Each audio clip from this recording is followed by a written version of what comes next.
Le jugement est quelque chose de très présent dans notre société et ce n'est pas quelque chose de positif. Et il ne suffit pas de dire « Ah, je m'en fous, ça m'atteint pas », pour s'en libérer. Il faut vraiment le ressentir. Il faut que quand tu fais face au jugement des autres, tu puisses te sentir calme, à l'aise avec ça, que tu reçoives l'information et que tu en fasses quelque chose qui te serve. Mais il ne faut pas laisser ton esprit s'embrouiller et mettre le doute sur la personne que tu es. C'est là que ce qui est incroyable, c'est que ça s'apprend, comme chacune des notions que je te partage dans mes vidéos. Et les apprendre maintenant ne pourra que t'aider à prendre confiance en toi et à terme pouvoir t'affirmer. Salut YouTube, c'est Lexi et dans mes vidéos, je souhaite te partager toutes les notions qui m'ont permis d'apprendre à me connaître et surtout d'affirmer mes objectifs et mes rêves auprès des autres. Je viens tout juste de créer ma chaîne YouTube et pour commencer comme il se doit, je me suis lancé le challenge de réaliser une vidéo par jour pendant 30 jours. Alors si tu veux me rejoindre dans cette aventure, n'hésite pas à t'abonner. Déjà, j'aimerais te partager ma vision du jugement. Je le distingue énormément de la critique, si elle est constructive,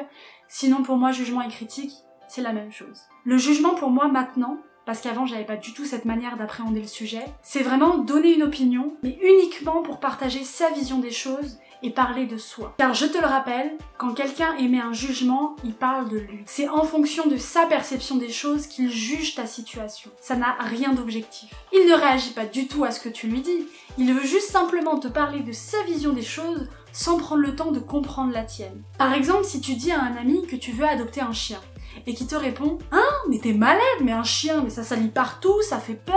Ou encore « Ah ouais, un chien ? Bon alors ça, moi j'en prendrai jamais, hein. Ça aboie pour tout, faut le sortir tout le temps. Ah non, non, non, c'est pas possible. » Et bah il émet un jugement, sans prendre le temps de te demander tes raisons, d'essayer de te comprendre. C'est simplement pour parler de soi. Et alors attention, hein, ne va pas chercher un bâton pour te taper parce que tu l'as déjà fait, ou la prochaine fois que tu le feras malgré toi. Parce que c'est encore une de ces choses qui est ancrée en nous, une sorte de réflexe inconscient. Et je sais même pas d'où ça sort finalement. Pourquoi on a laissé un truc aussi mauvais s'ancrer et perdurer? Enfin, au pire aujourd'hui, c'est pas la question. Aujourd'hui justement, on est là pour en prendre conscience, pour pouvoir s'en détacher et aussi ne pas le faire subir aux autres. Si ton ami par exemple t'annonce quelque chose d'important ou non, et là encore tu vois, c'est ta propre perception. Quelque chose d'anodin pour toi peut être très important pour l'autre. Donc si ton ami t'annonce quelque chose, il faut commencer par l'écouter et à t'intéresser à ce qu'il est en train de te dire. Parce que s'il t'annonce quelque chose, c'est pour pouvoir en discuter, se confier, et peut-être que par la suite avoir ton avis s'il est indécis. Mais généralement, quand on se confie sur quelque chose, ce n'est pas pour recevoir instantanément un jugement, mais plutôt pour en discuter. Donc ce qui diffère selon moi le jugement d'une critique constructive ou d'un conseil, c'est la manière de réagir et de le formuler. Il faut écouter l'autre activement. Il ne suffit pas d'hocher la tête et de renchaîner directement avec son propre jugement sur la question. Donc il faut écouter l'autre et prendre le temps de le comprendre. Même si tu n'es pas d'accord avec lui. Ça arrive d'être en désaccord, c'est normal. Parce que ça peut même être très bénéfique, parce que s'ensuit une discussion, le partage d'avis, et ensuite pourquoi pas pouvoir se donner des conseils pour arriver à une conclusion commune. Et c'est là que c'est sain. Parce que être constamment dans le jugement, ça peut à mon sens énormément fragiliser une relation. Et même en empêcher une de se développer. Parce qu'on n'a pas envie, quand on se confie, de ne pas se sentir écouté, de ne pas se sentir compris. Parce qu'on n'a pas envie, quand on essaye de se confier, de se sentir jugé, de ne pas se sentir écouté et compris. Encore une fois, on peut ne pas être d'accord, mais il faut absolument prendre le temps de vraiment se comprendre. Mais justement, face à ces personnes qui ne prennent pas le temps de comprendre, comment tu fais? Et quand je parle de ces personnes, je parle tout aussi bien de ton entourage proche, des personnes que tu peux rencontrer uniquement le temps d'une soirée, ou même les personnes avec qui tu peux interagir sur internet. Parce qu'en plus, c'est sur internet que le jugement pur et dur est le plus facile.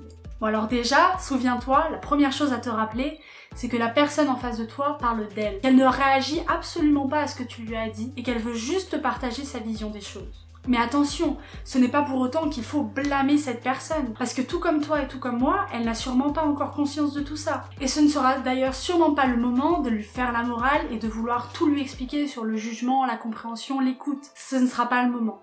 L'important dans l'instant, c'est que toi, tu ne le prennes pas à cœur, tu ne le prennes pas personnellement et que ça n'atteint pas tes émotions. Donc, tu sais le truc qui est génial déjà, c'est que tu regardes cette vidéo. Et ce que je veux dire par là, c'est que tu t'intéresses à toi, que tu as envie de te découvrir, de te comprendre, que tu as commencé ton voyage de développement personnel. Et ça, c'est un excellent début pour faire face au jugement des autres. Car le plus efficace contre ça, c'est de se connaître soi et d'avoir confiance en soi. Et c'est justement en travaillant petit à petit sur ton développement que tu parviendras à t'en détacher. C'est quelque chose, je trouve, qui va de pair. Parce que comment veux-tu accepter le jugement de l'autre si tu n'as pas confiance en ce que tu fais, en ce que tu dis et en ce que tu es? Alors que si tu connais tes propres valeurs, ce en quoi tu crois et pourquoi tu y crois, pourquoi tu défends telle ou telle chose, pourquoi tu es contre telle ou telle chose, alors tu ne te laisseras pas atteindre par un jugement infondé. Alors évidemment, dans cette vidéo, je ne peux pas tout expliquer en détail comment avoir confiance en toi. Parce que tout d'abord, c'est quelque chose qui prend du temps, qui se construit, et c'est aussi quelque chose d'extrêmement personnel. Mais dans ma vidéo d'hier, si tu ne l'as pas vue, je t'ai partagé 3 étapes pour commencer à prendre confiance en toi. C'est des choses que j'ai moi-même mis en place et qui, pour ma part, fonctionnent. Et je ne t'ai pas partagé des choses révolutionnaires, des choses impossibles à comprendre et difficiles à mettre en place. Ce sont des choses simples, et peut-être tellement simples qu'on en avait conscience, mais qu'on ne prenait même pas le temps d'y mettre en place. Et grâce à toutes ces choses que je t'ai partagées dans cette vidéo et dans la vidéo d'hier, j'ai réussi personnellement à me détacher énormément du regard et du jugement des autres. Évidemment, on peut toujours faire mieux, donc je ne peux pas te dire que je suis 100% détachée du jugement des autres, parce qu'il y a des fois, si c'est des amis ou de la famille qui te dit quelque chose, tu peux y porter de l'importance. Et c'est aussi important de, justement, savoir recevoir le jugement ou le conseil ou la critique constructive pour en faire quelque chose qui soit bénéfique pour toi. Et c'est justement grâce à tout ça que j'ai pu enfin cette année, en septembre 2020, faire mon propre choix de quitter mes études et de me lancer dans mes projets. Et ensuite, je voulais rajouter quelque chose avant la fin de la vidéo, c'est qu'au-delà du fait qu'on te porte un jugement qui est peut-être infondé, qui ne te concerne pas directement, il est possible que si ce jugement t'impacte, c'est parce qu'il révèle en toi quelque chose qui te dérange et quelque chose dont tu n'avais pas confiance. Mais plutôt que de le prendre mal, saisis cette opportunité pour analyser ton ressenti et pour profiter de prendre conscience de cette chose, peut-être que justement tu ignorais. La personne en face de toi a peut-être énoncé une vérité qui là prend tout son sens et tu le prends à cœur parce que tu trouves qu'il a raison. Et justement, ça te permettra de pouvoir travailler dessus. Si quelqu'un te dit qu'il te trouve grincheux et que toi tu pensais pas que t'étais grincheux et que tu te dis ça me plaît pas qu'il m'ait dit ça, et tu peux peut-être te dire peut-être que ça me plaît pas parce que au fond de moi je sais qu'il a raison et peut-être qu'il faut que je prenne ce temps pour travailler dessus justement. Et voilà, c'est la fin de cette vidéo.